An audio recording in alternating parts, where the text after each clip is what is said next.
위기 문명을 만들다 세균 이론 보이지 않는 적의 정체. 인류를 괴롭히던 보이지 않는 적.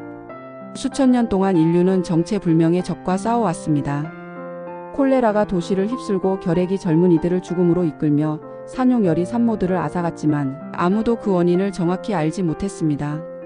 사람들은 나쁜 공기, 신의 저주, 체액의 불균형 같은 막연한 이론으로 질병을 설명할 뿐이었습니다.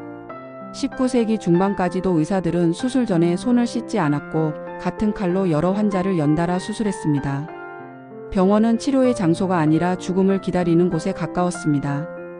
외과 수술의 사망률은 50%를 넘었고 출산 중 산모 사망률은 10에서 20%에 달했습니다. 그런데 19세기 후반 두 명의 천재 과학자가 등장했습니다. 프랑스의 루이 파스테르와 독일의 로베르트 코흐. 이 두 사람의 치열한 경쟁과 끊임없는 연구는 마침내 질병의 진정한 원인을 밝혀내었습니다. 바로 눈에 보이지 않는 작은 생물 세균이었습니다. 세균 이론의 확립은 인류 의학사상 가장 위대한 혁명이었습니다. 이 이론은 질병의 원인에 대한 우리의 이해를 완전히 바꾸었고 감염병 연구, 외과 수술, 위생 개념, 예방의학을 근본적으로 변화시켰습니다. 오늘날 우리가 당연하게 여기는 손 씻기, 소독, 항생제, 백신 등은 모두 이 혁명에서 시작되었습니다. 루이 파스테르는 프랑스 동부돌의 가난한 가죽공 아들로 태어났습니다. 그는 처음에는 화학을 전공했습니다. 1848년 26살의 나이에 그는 주석상 결정의 좌선성과 우선성을 발견하여 현대 입체화학의 출발점이 되었습니다. 하지만 파스테르를 진정으로 유명하게 만든 것은 미생물 연구였습니다. 1854년 릴 대학의 학장으로 부임한 그는 지역 양조업자들의 요청으로 발효 문제를 연구하기 시작했습니다. 당시 발효는 단순한 화학 반응으로 여겨졌습니다. 하지만 파스테르는 현미경으로 발효 중인 액체를 관찰하면서 놀라운 것을 발견했습니다.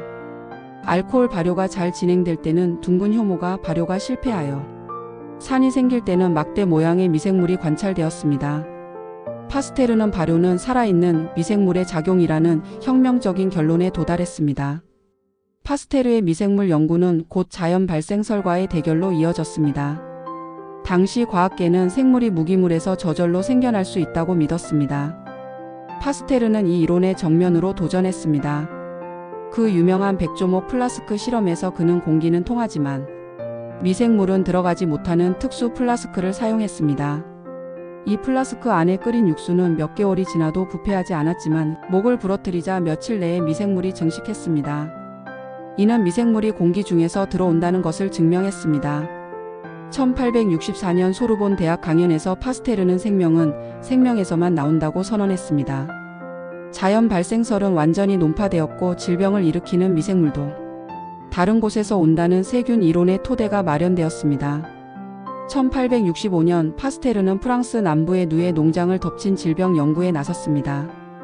병든 누에를 현미경으로 관찰하여 특별한 미생물을 발견했고 건강한 누에에게 병든 누에의 조직을 먹이면 같은 병에 걸린다는 사실을 밝혀냈습니다.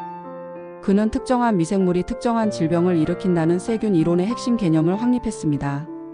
1877년 그는 탄저병 연구에 착수했습니다. 탄저병에 걸린 동물의 혈액에서 막대 모양의 세균을 발견하고 이를 순수 배양하여 건강한 동물에게 주사하자 모두 탄저병에 걸렸습니다. 이는 세균 이론의 직접적인 증명이었습니다. 나아가 파스테르는 백신 개념을 다른 질병에 적용했습니다. 그는 탄저균을 열처리하여 약하게 만든 후 동물에게 주사했고 그 동물들이 면역을 획득하는 것을 확인했습니다. 1881년 5월 그는 공개 실험을 통해 백신의 효과를 극적으로 증명했습니다. 백신을 맞은 양 50마리는 모두 건강했지만 맞지 않은 양들은 모두 죽었습니다. 파스테르의 가장 극적인 성공은 광견병 백신이었습니다.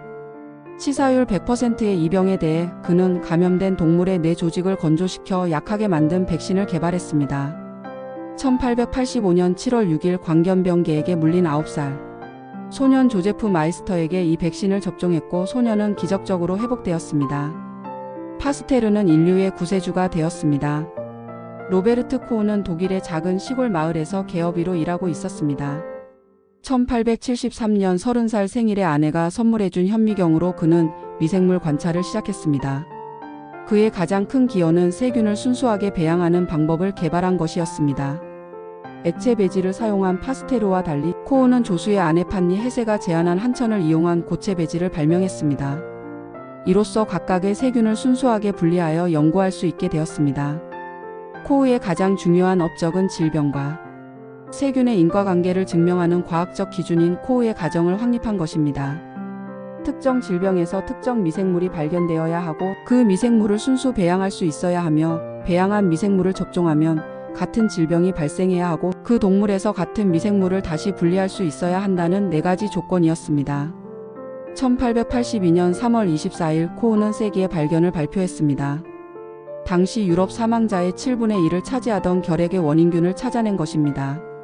그는 결핵 환자의 조직을 특수 염색하여 가느다란 막대 모양의 세균을 발견했고 이를 순수 배양하여 실험 동물에게 결핵을 일으킴으로써 세균 이론의 결정적인 증거를 제시했습니다. 파스테르와 코우는 치열하게 경쟁했습니다. 화학자 출신으로 실용적 응용에 관심이 많았던 파스테르와 의사 출신으로 체계적 기초 연구에 집중했던 코우는 성격과 연구 방법이 달랐습니다. 두 사람의 경쟁은 탄저병과 콜레라 연구를 둘러싸고 격렬하게 전개되었으며 여기에는 프랑스와 독일 간의 민족주의 감정도 작용했습니다. 하지만 이 경쟁은 오히려 세균학 발전을 가속화시켰습니다.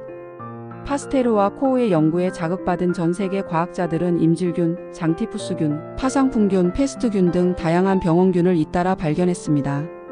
파리의 파스테르 연구소, 베를린의 코우 연구소 등 전 세계적으로 미생물학 연구소가 설립되었고 의과대학에서는 세균학이 필수 과목이 되었습니다.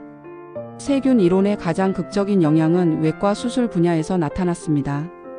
영국의 조지프 리스터는 파스테르의 연구에 영감을 받아 소독 수술법을 개발했습니다. 카볼산으로 수술기구와 손을 소독하자 수술 후 사망률이 45%에서 15%로 급감했습니다. 병원에서는 손위생과 환경소독, 격리치료가 표준이 되었고 공중보건 분야에서는 상하수도 개선, 우유 저온살균법, 예방접종 등이 도입되었습니다.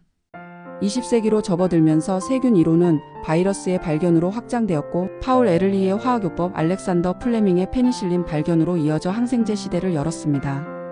2020년 코로나19 팬데믹 대응 역시 파스테르와 코우가 확립한 원리를 따랐습니다. 루이 파스테르와 로베르트 코우가 확립한 세균 이론은 질병에 대한 과학적 이해의 토대를 마련하며 인류 의학사상 가장 중요한 혁명을 이루었습니다. 세균 이론 이전의 의학은 질병의 원인을 나쁜 공기나 신의 저주로 돌리며 경험에 의존했지만 이후에는 특정 미생물을 원인으로 보고 과학적 치료와 예방이 가능해졌습니다. 파스테르와 코우는 백신 개발과 과학적 방법론 확립이라는 서로 다른 방식으로 현대 미생물학과 감염병학의 기초를 닦았습니다.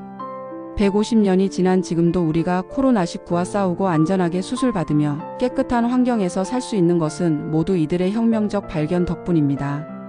세균 이론은 인류 의학사상 가장 빛나는 성취 중 하나로 영원히 기억될 것입니다. 본 콘텐츠는 일반적인 건강 정보이며 전문적인 의학적 조언이나 진료를 대체할 수 없습니다. 건강에 문제가 있을 경우 반드시 의사 등 의료 전문가와 상담하시기 바랍니다. 제공된 정보의 활용에 대한 모든 책임은 전적으로 사용자 본인에게 있습니다.